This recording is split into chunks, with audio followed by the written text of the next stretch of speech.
आज की ताजा खबरों के अपडेट में बात करेंगे देश भर की तमाम बड़ी और काम की खबरों के साथ ही भारत सरकार की ओर से लिए गए कुछ महत्वपूर्ण फैसलों और जारी किए गए कुछ नए नियमों की। इसके अलावा हवाई सफर करने वाले लोगों के लिए एक जरूर महत्वपूर्ण खबर है, बताएंगे आपको आगे इस अपडेट में। साथ ही सिंगल यूज प्लास्टिक से बने इन चीजों पर 1 जुलाई 2022 से लगेगा पूर्ण रूप से बैन। क्या है पूरी खबर, बताएंगे आपको आगे इस अपडेट में। साथ ही यहाँ पर इस राज्य के लोगों के लिए खुशखबरी, सरकार ने पेट्रोल के दामों में 3 रुपए की है कटौती। आखिर कौन से राज्य की सरकार ने किया है ये बड़ा ऐलान, बताएंगे आपको आगे इस अपडेट में। साथ ही कोरोना वैक्सीन लगवाने वाले लोगों के लिए एक जरूर महत्वपूर्ण खबर है, बताएंगे आपको आगे इस अपडेट में। साथ ही इस राज्य में पेरेंट्स को बड़ी राहत, सरकार ने स्कूल की फीसों में 15% कमी करने का किया है ऐलान। क्या है पूरी खबर, बताएंगे आपको आगे इस अपडेट में। साथ ही यहाँ पर कोरोना कर्फ्यू और लॉकडाउन से जुड़ी कुछ महत्वपूर्ण बड़ी खबरें हैं, बताएंगे एक एक करके इस अपडेट में। साथ ही आज की तमाम बड़ी और काम की खबरों की बात करेंगे इस अपडेट में। बात करते हैं आज की पहली बड़ी खबर की, तो सिंगल यूज प्लास्टिक से बने कप, प्लेट और स्टे पर 1 जुलाई 2022 से लगेगा पूर्ण रूप से बैन।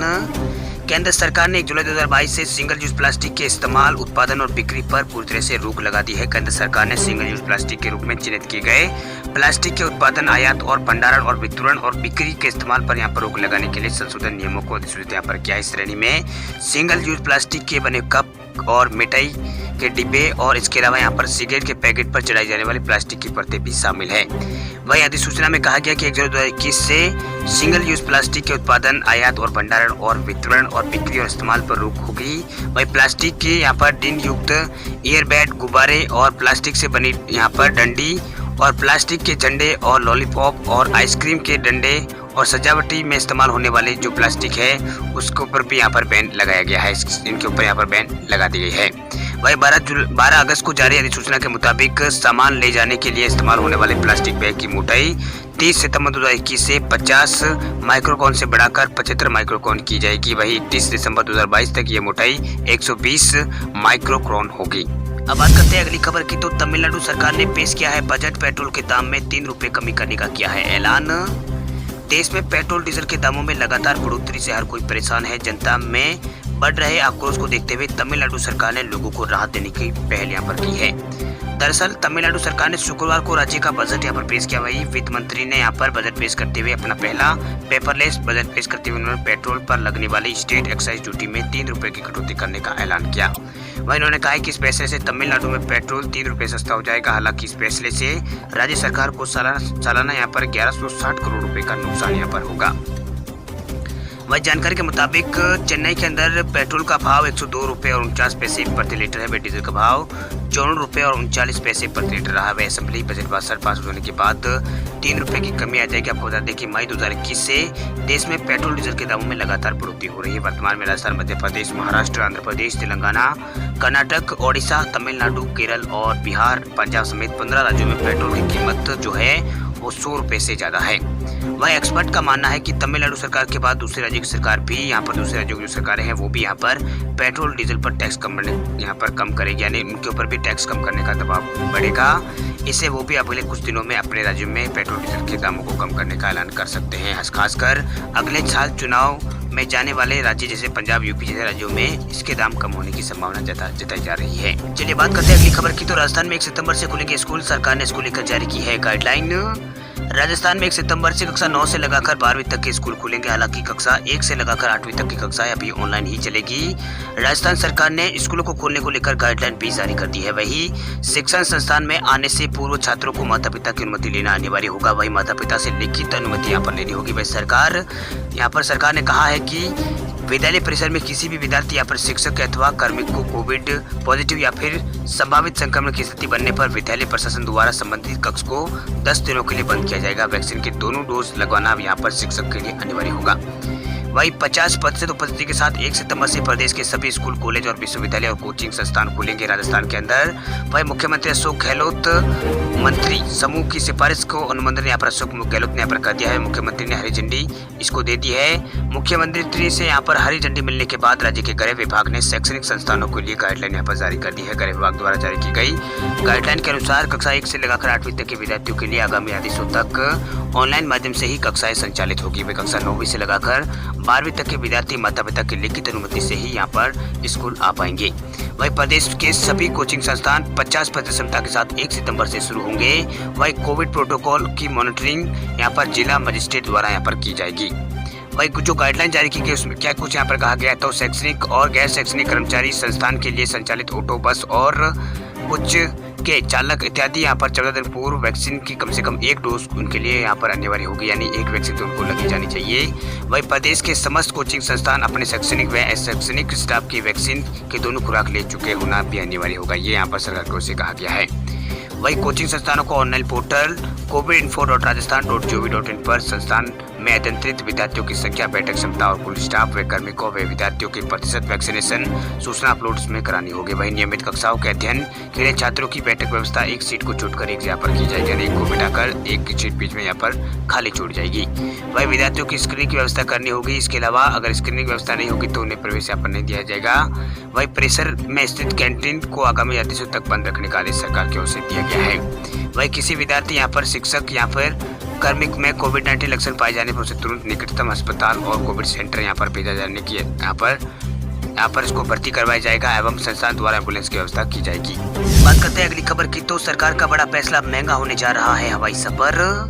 हवाई सफर करने वाले यात्रियों के लिए बड़ी खबर है, बहुत जल्द फ्लाइट से सफर करना महंगा हो जाएगा। मामले की जानकारी रखने वाले अधिकारियों ने बताया है कि नागरिक उड्डयन मंत्रालय ने घरेलू हवाई किराए की अधिकतम और न्यूनतम सीमा में 12.5% की बढ़ोतरी की है। मंत्रालय ने किराए पर निचली और ऊपरी सीमा को 9.83% से बढ़ाकर 12.82% यहाँ पर कर दिया है। आपको बता दें कि पिछले साल सरकार ने घरेलू किराए पर निचली और ऊपरी सीमाएं लगाई थी।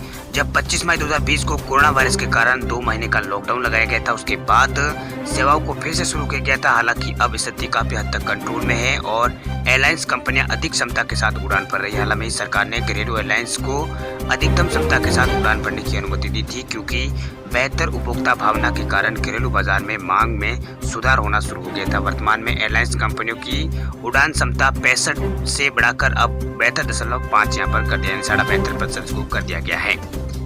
वही 12 अगस्त 2021 को एक आदेश में मंत्रालय ने यहाँ पर 40 मिनट की अवधि वाली उड़ानों की निचली सीमा को यहाँ पर 11.53% की वृद्धि के साथ 2600 रुपये से बढ़ाकर यहाँ पर उसको 2900 रुपये कर दिया गया था। 50 मिनट यानी 40 मिनट से कम की उड़ानों की ऊपरी सीमा को यहाँ पर 12.5% यानी 8,800 रुपये कर दिया गया था। बात करते हैं अगली खबर की, तो फर्जी वोटिंग को रोकने के लिए आधार कार्ड को वोटर ID कार्ड से लिंक करेगी केंद्र सरकार।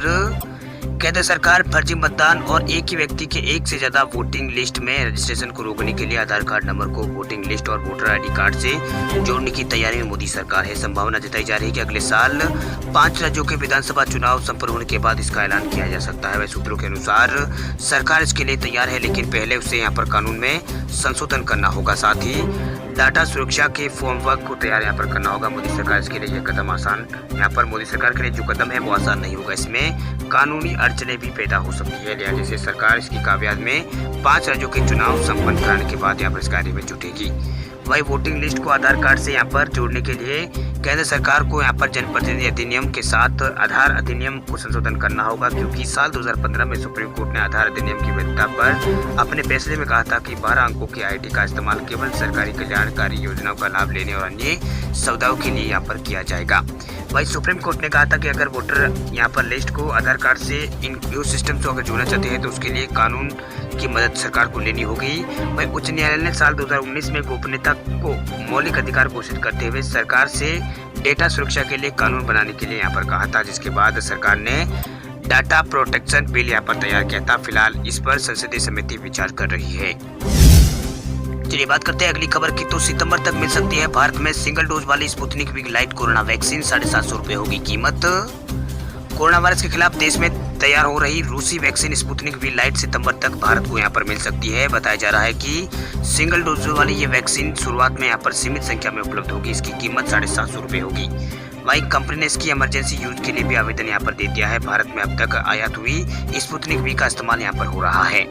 वही मीडिया रिपोर्ट के मुताबिक पेनिसिया ने यहाँ पर इमरजेंसी यूज के लिए मंजूरी के लिए यहाँ पर डिजॉयर जमा यहाँ पर करा दिया है। वही स्पुतनिक लाइट को रूस की यहाँ पर गमालेया इंस्टीट्यूट ने RDF के समर्थन के साथ इसे तैयार यहाँ पर किया है। वही जुलाई में पेनिसिया बायोटेक ने स्पुतनिक वी वैक्सीन के निर्माण के लिए लाइसेंस लेने का ऐलान यहाँ पर किया था।